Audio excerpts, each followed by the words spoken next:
más destacada por el servicio inglés de noticias BBC en español es la siguiente. Estas son las 50 ciudades más violentas del mundo y 42 están en América Latina. Lo certifica el último informe del Consejo Ciudadano para la Seguridad Pública y Justicia Penal, CCSPJP, una organización civil mexicana que cada año elabora un listado con las 50 urbes más violentas del mundo. Es increíble, de las 50 ciudades más violentas del mundo, 17 están en Brasil. Que encabezan Natal, Fortaleza y Belén. 12 de ellas están en México.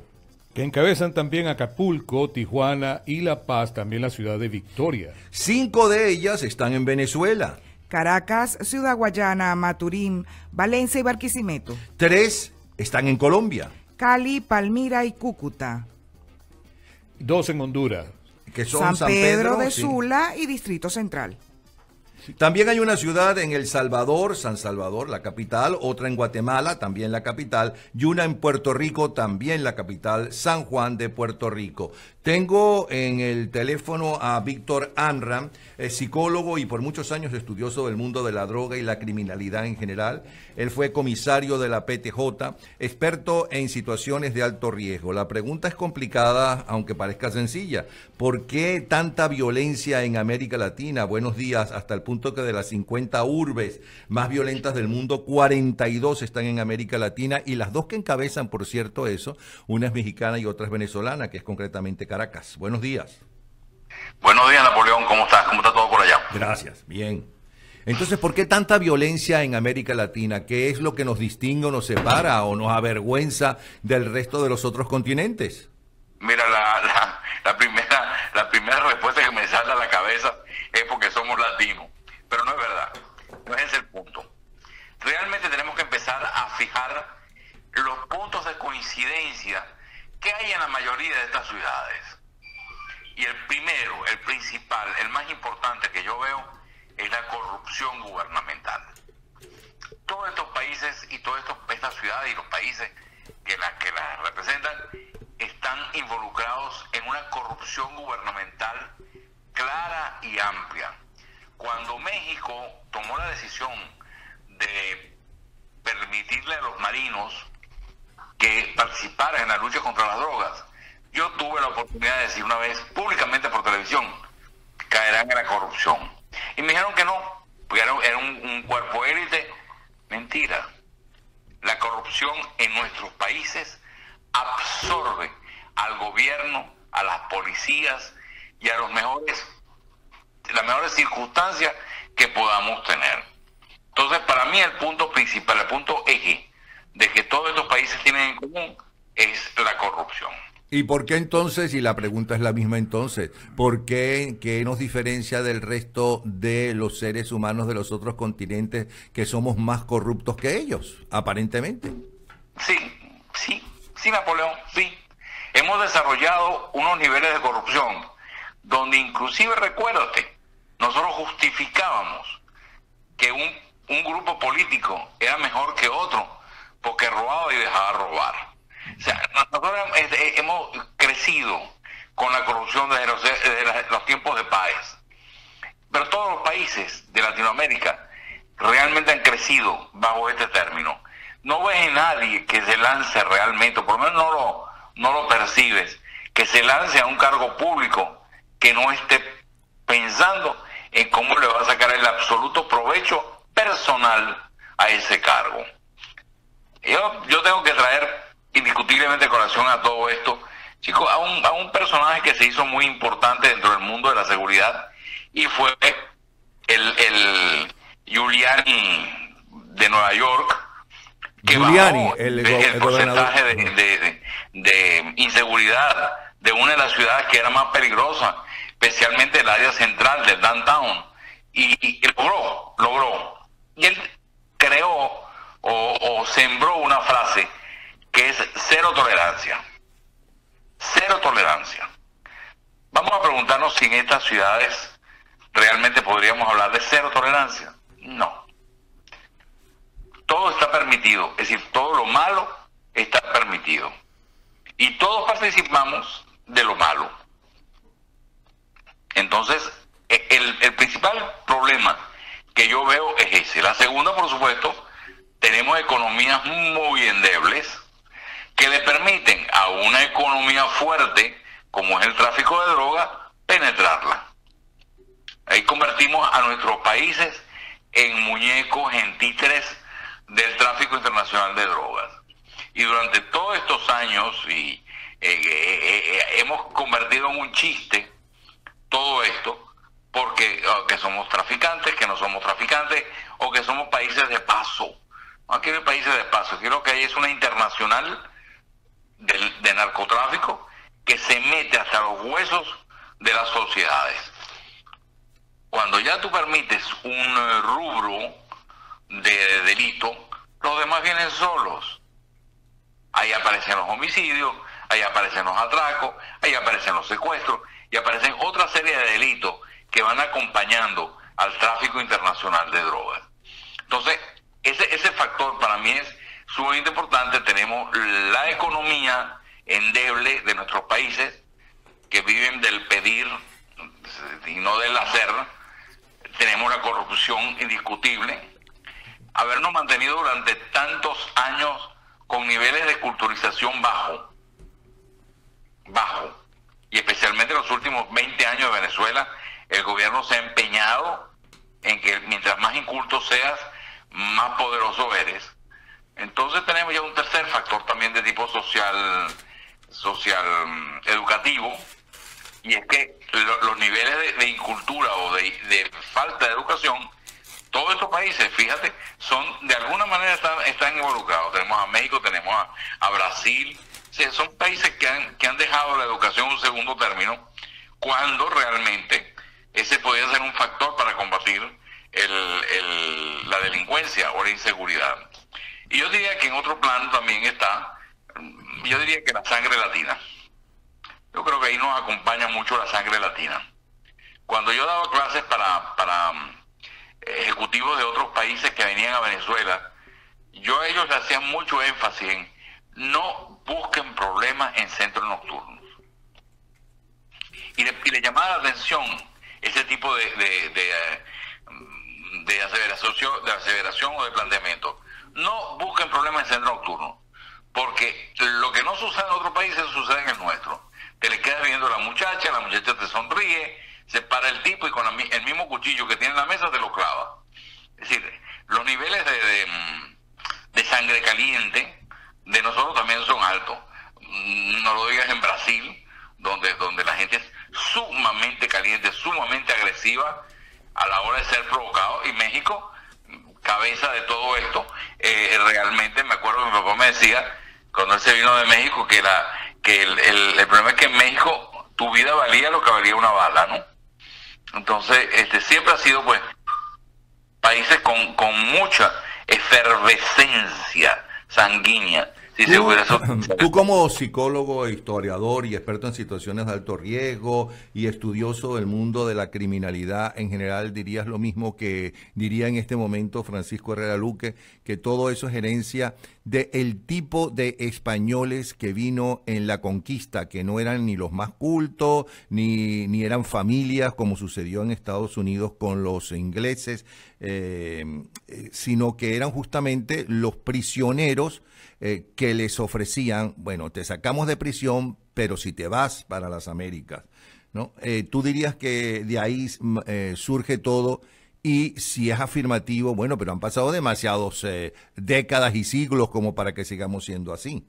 Sí, eso se ha utilizado mucho y no tengo el recurso a mano para contrariarlo, pero realmente no es verdad absoluta.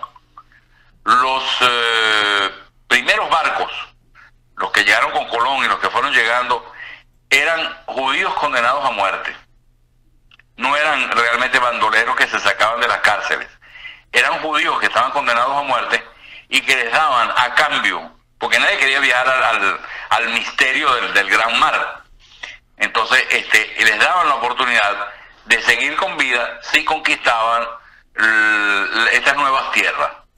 Pero eso no hace que en general todos llegaron con apetencias, y que obviamente después llegó el gobierno español, el reinado, la monarquía, robándole el dinero a sus propios ciudadanos, lo cual trae como consecuencia algo muy interesante y que te lo dejo ahí, que fue la formación de los piratas del Caribe.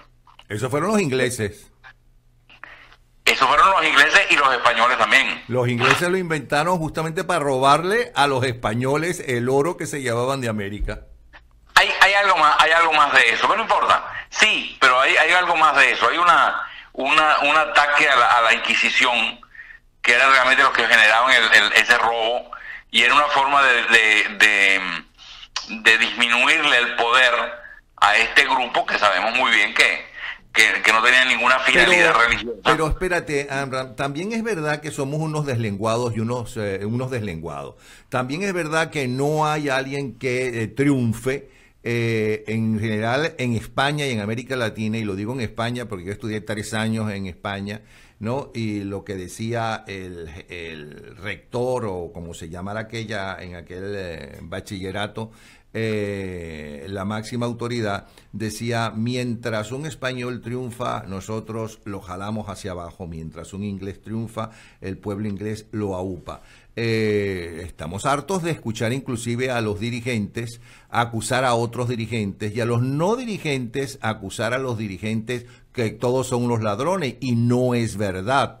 Rómulo Betancourt no era ningún ladrón, Luis Herrera Campins no fue ningún ladrón, en fin, hay mucho. No sé, para los que dicen que Carlos Andrés Pérez es un ladrón, pero murió pobre, por lo tanto, si era un ladrón, ¿qué hizo con ese dinero?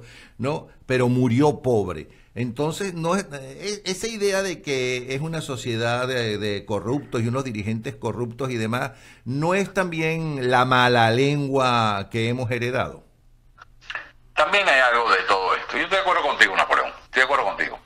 Nosotros vemos en nuestros cercanos, vemos todos los defectos y no levantamos ninguno de sus partes buenas, que las tenemos todas. Y como tú dices, nosotros hemos tenido presidentes que han muerto en la miseria. Luis Herrera es uno de ellos. Sí. Realmente no murió con ninguna riqueza, y el mismo Carlos Andrés Pérez. Es decir, pero sin embargo los tildamos de ladrones. Para darle paso a una generación de apetentes que arrasaron con todo, absolutamente con todo. Pero todavía aquellos los llaman ladrones. Sí, somos mal lenguados, sería el término. Somos mal hablados realmente con nuestros contemporáneos, hasta con nuestros coterráneos. ¿Y tú dirías que eso se repite en todos los países latinoamericanos, y por eso es que de las 50 ciudades más corruptas del mundo tiene que ver que 42 están en América Latina? Bueno, es que el factor latino, es decir, ya es un factor común. Y si entre el latino hay esa sangre caliente, hay el ser mal hablado, hay el quítate tú para ponerme yo. Es decir, todo este tipo de cosas, obviamente es la condición latina lo que da todo esto, ¿no? Porque no lo vas a conseguir en otros países. No, pero en otros países consigo otro tipo de violencia. Fíjate estos dos titulares de hoy exactamente que sucedieron ayer. Un nuevo tiroteo en una escuela en Estados Unidos, esta vez en Alabama, deja un estudiante muerto y otro herido. La policía cree que fue accidental. Y el otro es en Cleveland. Escucha esta noticia que sucedió en Cleveland. Un niño de 8 años balea a su hermana de 4 con un rifle. Avisa a su madre. La madre limpia la ensangrentada cobertor de la cama y vuelve al trabajo, dejando otra vez a los niños solos. ¿Qué tal? Entiendo lo que quiere decir. Es válido. Aquí la violencia con armas de fuego es sumamente alta. También hay un factor endémico que se anunció desde un principio con el caso de la escuela aquí en Florida. Sí, va a venir una endemia indiscutible. Hay ese acto repetitivo, ese intento de acto repetitivo. Bueno, y no hablemos de la corrupción de todo tipo, empezando por el propio presidente y la prostituta, ¿no?, con la cual acaba de llegar a un acuerdo la actriz porno para que se quede callada. Por ejemplo, y no hablemos de la corrupción. Eso no lo digo yo. Por cierto, el propio Donald Trump acusó de ladrona a Hillary Clinton en público en una de los últimos enfrentamientos que tuvieron, creo que fue en el tercero, ¿no? Y dijo que le iba a meter presa y que iba a nombrar un fiscal especial para perseguirla.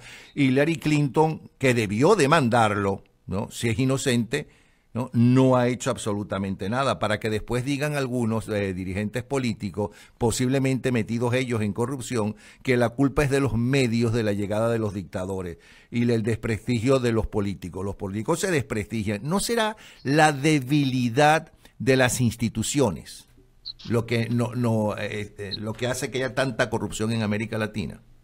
Mire, obviamente, nosotros porque tenemos corrupción lo hay en todas partes. Un proceso institucional que cada día es más endeble y que de alguna manera ya nadie cree en las instituciones.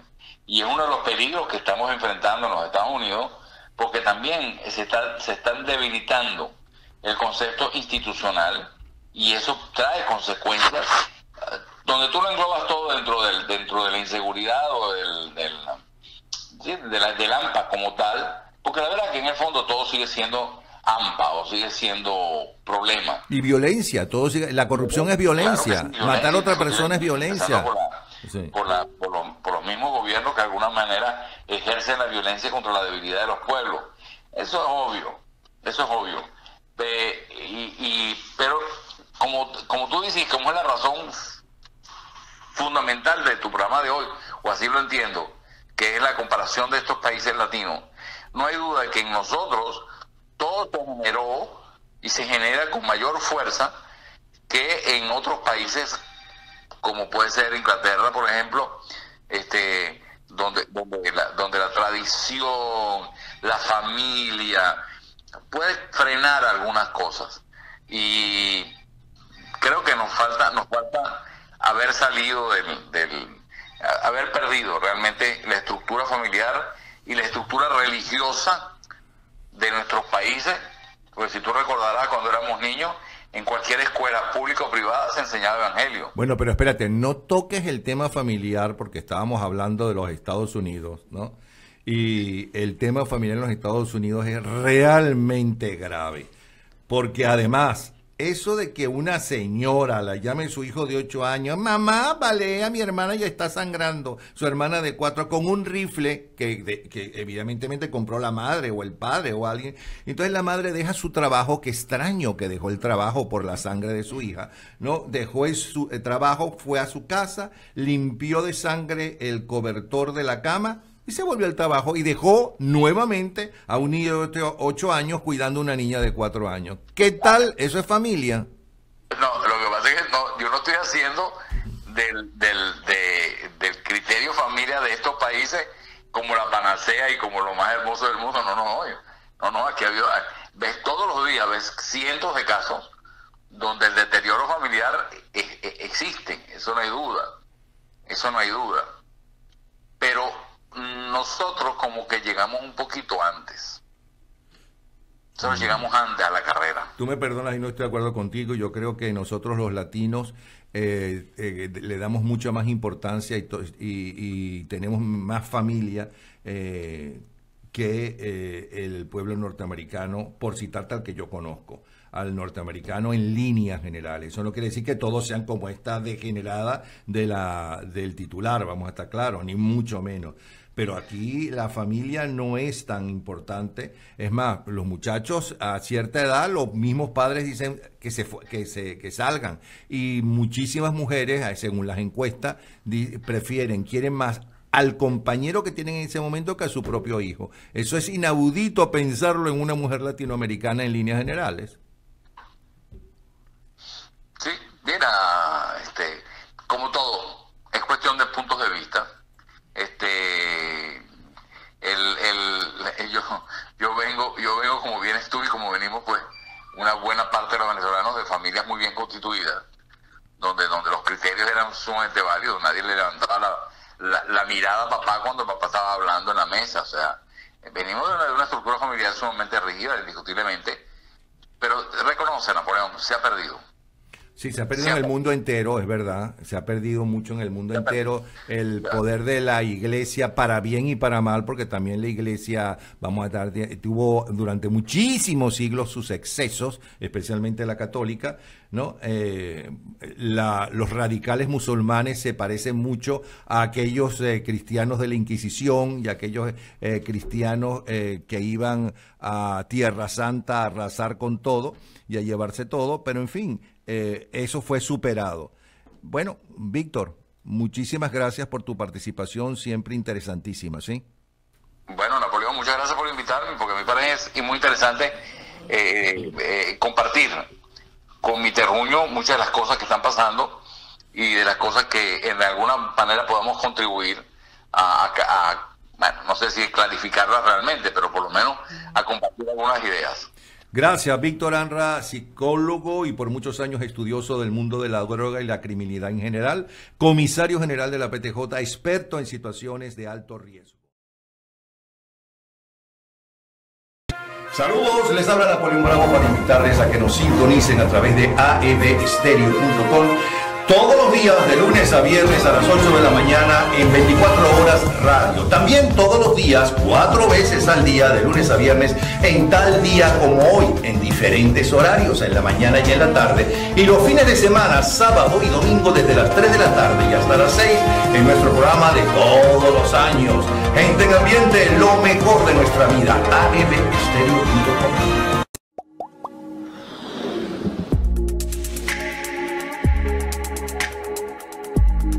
Nuestro país más cerca de ti con AEV Estéreo. Descarga la aplicación para Android o iPhone en el Google Play y App Store. Escucha tus programas de humor, noticias, deportes y actualidad por la radio de los venezolanos en el mundo. AEV Estéreo, tu país más cerca de ti.